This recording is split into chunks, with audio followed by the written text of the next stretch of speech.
Well, thank you everybody for being here. My name is Dr. Brian Murphy. I'm a physical therapist, and I have specialty training through the Titleist Performance Institute to work with golfing athletes. So I wanted to talk a little bit about preparing your body to play great golf. I grew up in Florida, and we didn't have winter, so we were able to play year-round, but here in Arkansas, when the weather gets cold, we know that we're just not able to get out and play as much. So I developed a program to be done over the winter months to keep us active and to really focus on your body in order to get ready for April when it gets warmer again. So golf health can look different to different people. Everybody know who this guy is? PGA Tour player, or senior PGA Tour player now. Well, I think we are probably going to have to skip that, which is unfortunate. But Angel Jimenez is a perfect example of a Champions Tour player who is meticulous with his body. He goes through a 30-minute routine before he even goes out and hits balls. And then we also have golf health looking like our friend John Daly, who is an Arkansas native. And this interview is kind of funny because he's in jeans and no shirt. And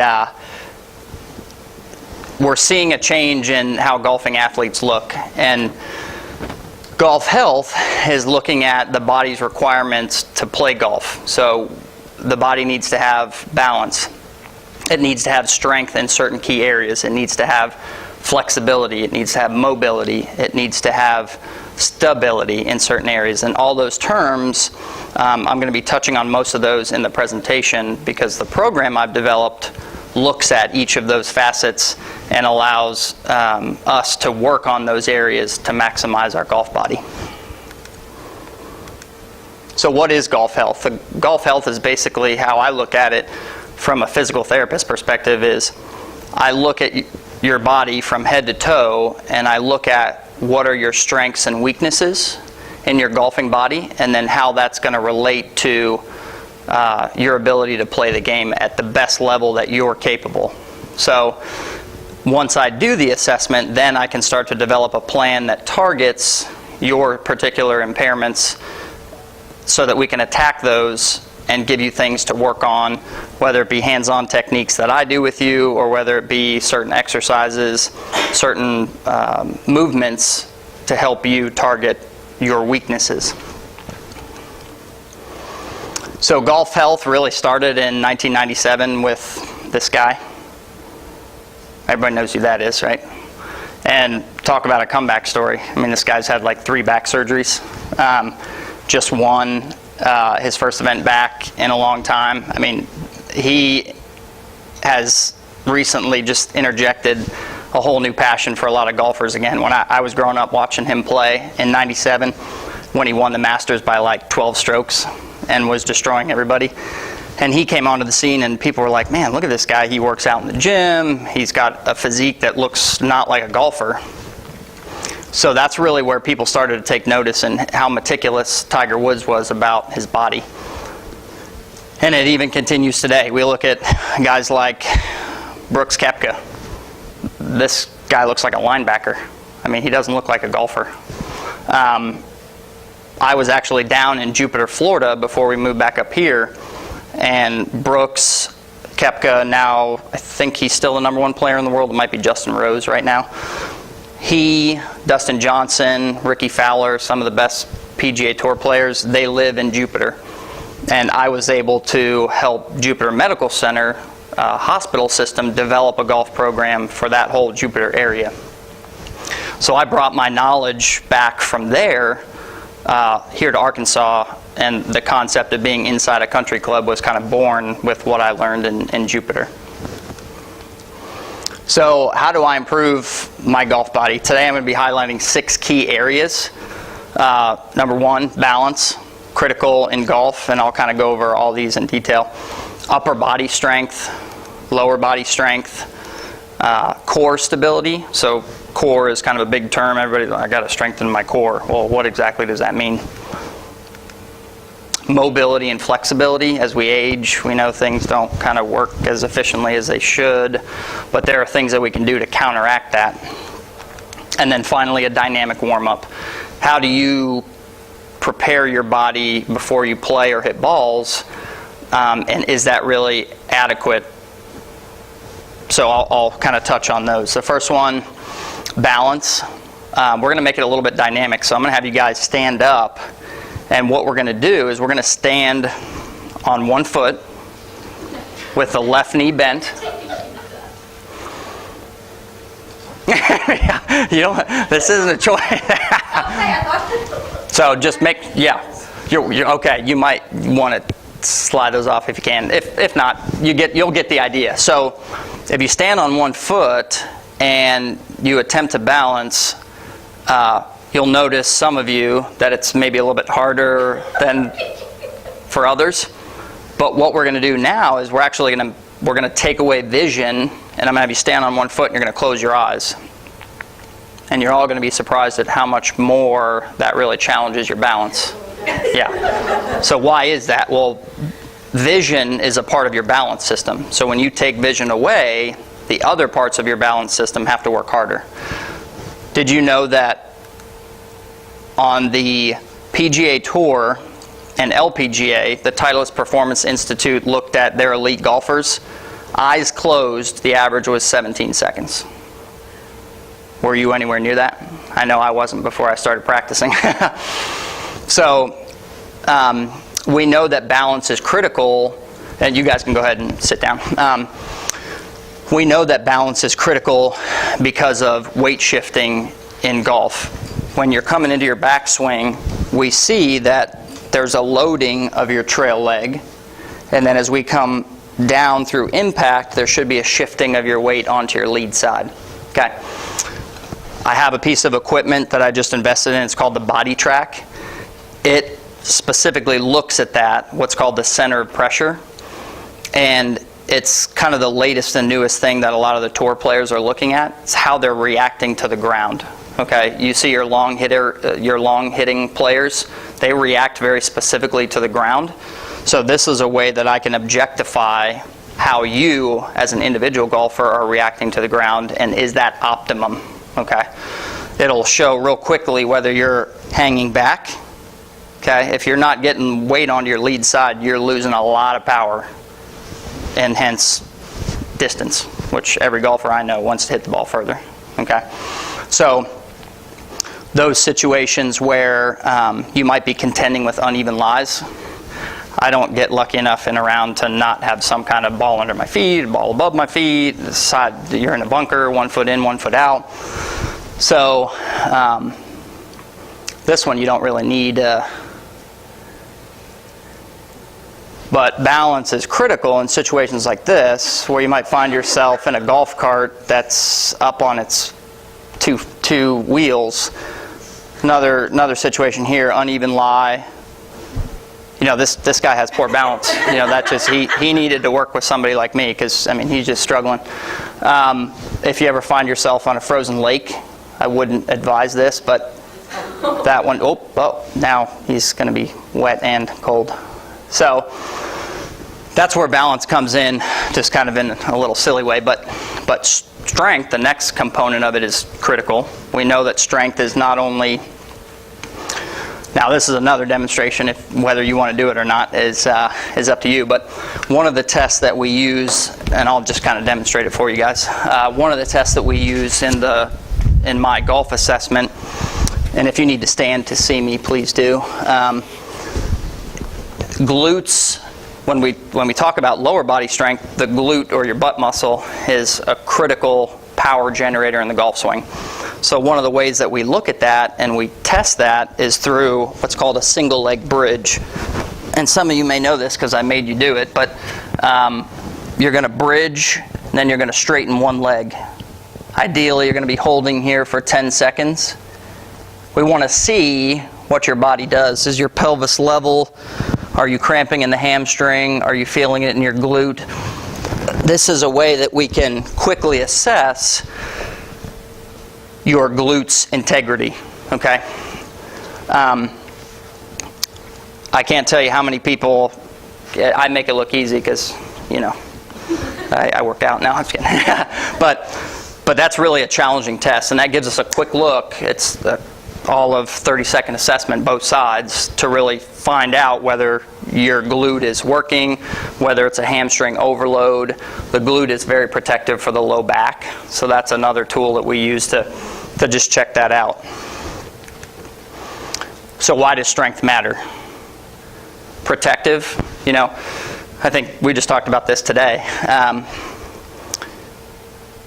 If you're golfing, if you're a tennis player, if you're active, a body that is used to resistance training is going to be a lot more capable of withstanding some of those loads that you're putting on your body through resistance training and exercise. If you're sedentary and then you go out and try to play tennis, well, it might not end well, okay? So golf, surprisingly, a lot of people don't realize how much force goes through your body in the golf swing. It's a lot. There's one particular study that I read where they compared the pros' golf swing and the forces in their back to an offensive lineman hitting a sled. You see those big 300-pound offensive linemen, and when they hit that sled and they extend back, they actually found that the forces going through the lumbar spine of a professional golfer are almost the same as a lineman hitting a sled. Okay, so you do that, you have that amount of force combined with overuse. That's why low back pain is very prevalent in our professional golfers and in just everybody else. Okay? So, the other point was to generate power and club head speed, obviously. Guys like Brooks Koepka, stronger people generate more force. That's kind of what muscles do. They generate force. In the golf swing, you've got to be able to generate force and be protective, okay? Core stability. Being stable basically just means being stable, especially in the back, because of the anatomy of the lumbar spine and low back, it relies very heavily on small stabilizing muscles, okay? If those muscles aren't functioning properly or they haven't been trained, you're at a higher propensity of injury, okay? Another one, demonstration that I was going to let you guys do, if you want, is a side plank, okay? So this is a way we can start to objectify the strength of those certain key muscles. Doing a side plank, and I'll kind of demonstrate it here, it engages the internal and external oblique muscles. Those are very strong power generators, not only in the golf swing, but they're also very protective for the low back. Okay? So we look at endurance and the ability to hold a plank position to objectify how those muscles are functioning. Okay?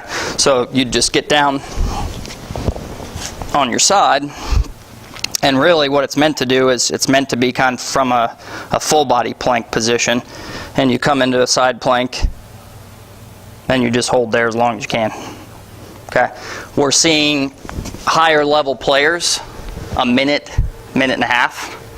That's a long time to hold that position. So we're looking for quality, we're looking for ability to hold certain durations, okay? Because that can give us an indicator of the integrity of that area to be able to generate force and be protective. Where did I put my... Where's it?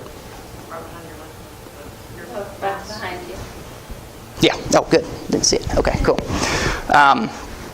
So that's another one. If you want to try some of these at home, you can do it in the privacy of your own home and realize that it's harder than it looks. So what is the core? You know, that's a term that's utilized a lot. This is a side view. So say I'm standing here, you're looking at me from the side. This kind of goes into the structures that make up the core, okay? So your diaphragm is your big breathing muscle, okay? That's the top of your core. The multifidus, so this is your back, looking at me from here. The multifidus are those small stabilizing muscles that stabilize one vertebrae over the other, okay? transversus abdominis is a bigger sheath-like muscle, very deep in the front of your core. Okay, and then your pelvic floor are the muscles down that help control urination, defecation, childbirth, things like that. So looking at this whole area and being able to test how does this whole area function is critical, not only to provide stability to the back, but also power generation in the golf swing. Okay, so why does the core matter? Proper endurance here is very important for segmental stability. So segmental stability means of the 5 vertebrae that make up your low back, segmental stability is where one segment of your spine, like L1, sitting on L2, if those muscles are functioning properly, there's not excessive shear, there's not excessive side bending forces, there's not excessive rotary forces, okay? All of that is very protective because once there's excessive movement in those structures, they can start to generate pain. And that's where we see some degeneration, and we see some disc issues, and we see some other issues that can start to cause pain in the back, okay? So if we're strong there, we can provide that stability so that there's not a whole lot of this going on, and all of those components of our core are helping to protect the back, okay? The kinematic sequence is something that we've learned about through 3D motion analysis. When we hook up players, golfers, to 3D motion capture, we put a bunch of those little sensors on their body at different parts, and then we have them swing a golf club, and we look at how the best golfers in the world release their body. How do they get the club head to the ball? And surprisingly, you look at the golf swings of professional golfers, they're all over the place, like Jim Furyk, that guy's got really weird swing. Sergio Garcia, he's like way laid back here.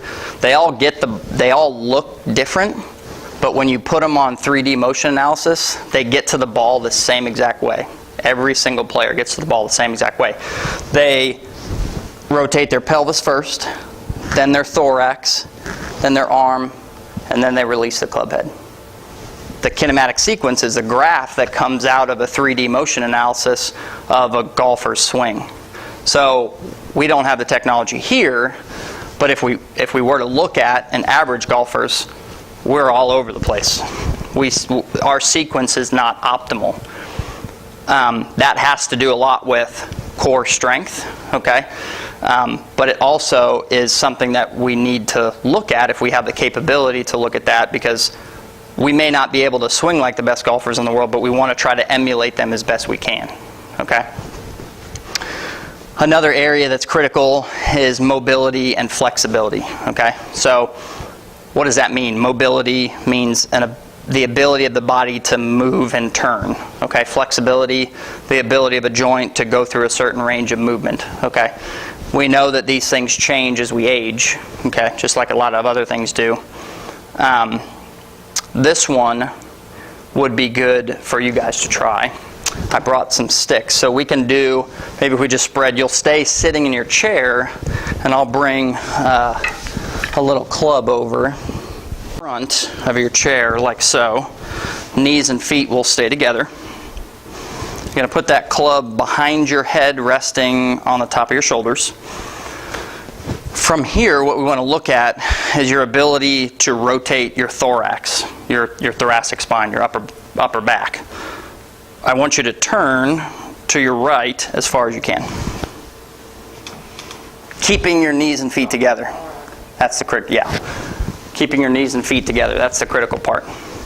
So what we look for in the assessment is I look kind of down that line, and we want to see your ability to rotate at least 45 degrees, okay? If you're not able to rotate 45 degrees, there's a limitation in your thoracic spine. It might be the ability of your body to move through that movement, but it might also be weakness, and it might be stiffness of that joint too, okay? So then try the opposite side. Another thing we look at is symmetry of movement. If you're a right-handed golfer, we get really good at turning to the right, but are we good at turning to the left? We want symmetry of movement because we know that symmetry of movement is protective for overuse type injuries. That's why you see a lot of the best golfers in the world, they can swing both ways. They swing the golf club both ways, and they're good at it. Okay, so that's a quick test because we know normal values of mobility for certain key areas of our body. We know that in the neck, there should be roughly 80 degrees of rotation. And this is something I measure with a little goniometer. It's a device that we use to measure ranges of movement. So the cervical spine has to rotate 80 degrees bilaterally. The shoulder here, okay, top of your backswing, the shoulder has to externally rotate 90 degrees. Okay, these are kind of TOR averages. The one you guys just did, thoracic spine, rotation 45 degrees. Okay, and we know these numbers because of that 3D motion analysis. When you hook somebody up to like 100 sensors, you can look at every single angle of every single joint in a golfer. Okay, so we average all of the better players, and we see that, hey, you know, if we're not rotating like they are, well then we're either at an increased risk for injury, we're going to be compensating somewhere, we're not going to be able to hit the ball as far. And the hips is another huge one.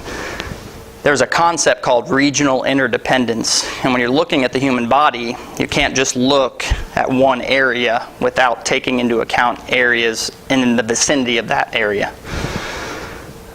The hips are very protective for the low back. If your hips get stiff, well then your low back has to do more work. Okay? There's a concept called the hip spine syndrome, and there's a ton of research on it. In right-handed golfers, if they have a limitation in lead hip internal rotation, they're at a high likelihood of low back pain and injury. Okay? So we look at that, and when I assess it and I see that a right-handed golfer's left lead leg has limited internal rotation, well then we need to do something about that. We need to mobilize that hip joint. I need to do some manual techniques. I need to give them some exercises to move that lead hip, because I know if I don't, that they're going to come into my clinic one day and they're going to say, man, my back is killing me. And unfortunately, if they go to some people in town, they're just going to look at their back. Well, you're not solving the issue. You're putting a Band-Aid on the pain, but you're not treating the cause of the pain. You're not finding the root cause, okay? So that's where you have to look at a golfer especially very holistically, or else you're going to miss the boat. You're going to be back in your office again if you're just treating their back, okay? So that's an important concept to know. Good medical providers take the time to do a very thorough assessment on your body, okay? Why does mobility matter? Proper positions to maximally generate force. We talked about getting up here in a nice aggressive position. Okay, it's going to be able to allow you to generate force into the ball. Okay, if you're stiff in somewhere, if you're stiff in one area of your body, you're not going to be able to get into that aggressive position. Okay, it also helps with that sequencing I was telling you about. How are you releasing your body to get the club head on the ball? Okay, and then force sparing. If you have appropriate mobility in the hip, it spares force on your back. Okay, so that's that concept, force sparing. We talked about that already. A dynamic warm-up. This one's pretty cool. I read a study through the Titleist Performance Institute where they looked at comparing groups of golfers with a different warm-up. Some of them just went straight to the range, hit balls. Some of them did a little dynamic warm-up. They just did some movements. Another group did dynamic movements and also some resisted movements with bands. And you know what they found? They found that the golfers that did even a 5-minute dynamic warm-up had increased driving distance. They had increased contact, like consistent contact of the club face squarely on the ball. And these were statistically significant changes. These weren't just like, oh, they did it a little bit better. It was like 10 yards further. It was what we call statistically significant, when it was beyond chance that this was what contributed to their ability to hit the ball further. I don't know too many people that wouldn't pay or take 5 minutes to be able to hit the golf ball 10 yards further. I mean, that's like a no-brainer for a golfer. we'll go out and buy a $600 driver thinking that's the answer, but it's not. So why don't you just do a 5-10 minute warm-up, and then you're going to be ready to go. So this is another one that you guys can do. This is an easy one. In standing, this is a way that we assess the hips, but also is a way that I recommend my golfers to warm up their hips. So in standing, I'll have you guys stand. You will stand on your right leg like so, and your left foot's going to be just kind of to the left. Can everybody see my feet? Yeah, okay. So hands on your waist, and what we're going to be doing is we're going to be rotating our right hip by turning our body to the right. And basically what we're forcing what's called internal rotation. The right hip is turning in, very similar to a right-handed golfer's backswing, okay? And then we can also go the other way. We can rotate the hip externally. We can swing to the left, okay? Not only is this a good way to get those hips moving before you hit golf balls, but it's also a good way to start to activate some of those hip muscles, okay? I mean, the hips are so important in the golf swing. So, I mean, that takes like, you do 10 times to the left, 10 times to the right, switch feet, your hips are ready to go, okay? How did that feel? What did it feel like? Did it feel like you had, was there a restriction? Did it feel fluid and smooth? A lot of times when I have my patients move, they're like, oh yeah, I can feel a difference between my left and right. You can feel it firing. You can feel it firing muscles. Yep. Yeah, I mean that's Get back to the furthest. Yeah. Yep. So those muscles are muscles that generate force in the golf swing. Your hip, your buttocks, your rotator. You got a ton of muscles that run from your hip joint all the way across your buttocks like this. Those muscles in day-to-day activities don't get worked because we move in a straight plane. Okay. Those muscles are muscles that rotate in a completely different plane of motion. Okay. So that's a great way, quick and easy, to knock those hips out and get those warmed up and ready to go. When you think of, this is kind of a funny analogy, but you look at Olympic sprinters, like those guys don't just go out on the track when their race is going and they, line up and they haven't done any kind of warm up. Those guys are out there an hour before they even start doing drills and doing stretches and doing dynamic movements. Golf is no different. Golf is a hugely dynamic sport. It requires all of those characteristics that we just talked about. Balance, strength, flexibility, mobility. So why not prepare your body in a specific way to maximize going out and playing golf or hitting golf balls? There's almost like a stigma behind it. It's the weirdest thing. You go out on the range and I watch people, because that's what I do for a living. It's like I watch movement. And people pull out a club, they do this once or twice, and then they're out hitting balls. I'm like, that didn't do anything for you. You got to get out there and you got to move a little more dynamically and specifically to get your body ready to go. So a dynamic warm-up matters because, like I highlighted that one research study that shows even performing a 5-minute warm-up improved maximal driving distance, smash factor, which is basically club head speed and ball speed, and they compare those and it kind of spits out a number, and they found that those people doing the dynamic warm-up actually had a better smash factor number, okay? And then consistent ball striking. They're looking at how consistently can they put the ball on the center of that club face, okay? And that dynamic warm-up group did that better than the others. So the Winter Golf Health Program, I always am reading articles, studies. Nowhere in the evidence have I found that certain activities help with golf. Playing cards in the wintertime? Nope. Okay. I heard the LGA, they like to play cards in the winter. That ain't going to help your golf game. Okay. And the guys, they're hanging out. These are old pictures, but they're hanging out at the bar, drinking, smoking their cigars. That's not going to help your golf game. Okay? What is going to help your golf game is a 12-week program that focuses on balance, upper body strength, lower body strength, core stability, flexibility, and a dynamic warm-up. Okay? How I've set it up is that ideally we're meeting in a small group of people. Okay? So then you have an accountability partner. You have a fun group of people that are going to get together and have fun doing activities that are going to help their golf game. Okay? We will meet, this program is going to start in January. We will meet twice a month physically with me. Okay? I will introduce to you certain movements and exercises. I created an entire website that you will have access to that highlights those exact exercises. Okay? So I'll introduce them, then you'll have 2 weeks to work on those particular exercises in the balance section. Then we'll meet again, and I'll introduce you to the strengthening component. Okay? And we'll kind of do that 2 weeks progressively throughout the January, February, March. Okay? To kind of make it all the way through. Towards the end of March is when the program's over.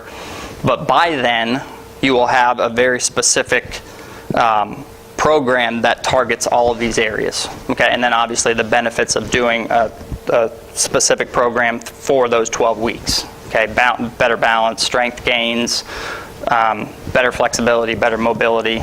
Okay, benefits of the program, obviously enhanced golf performance. That's what we're all after. Increased driving distance. I mean, we already heard that 5 minutes of a movement exercise will help improve your driving distance. So if you imagine 12 weeks is exponentially going to help improve that more. Camaraderie. Talked about that. Fun.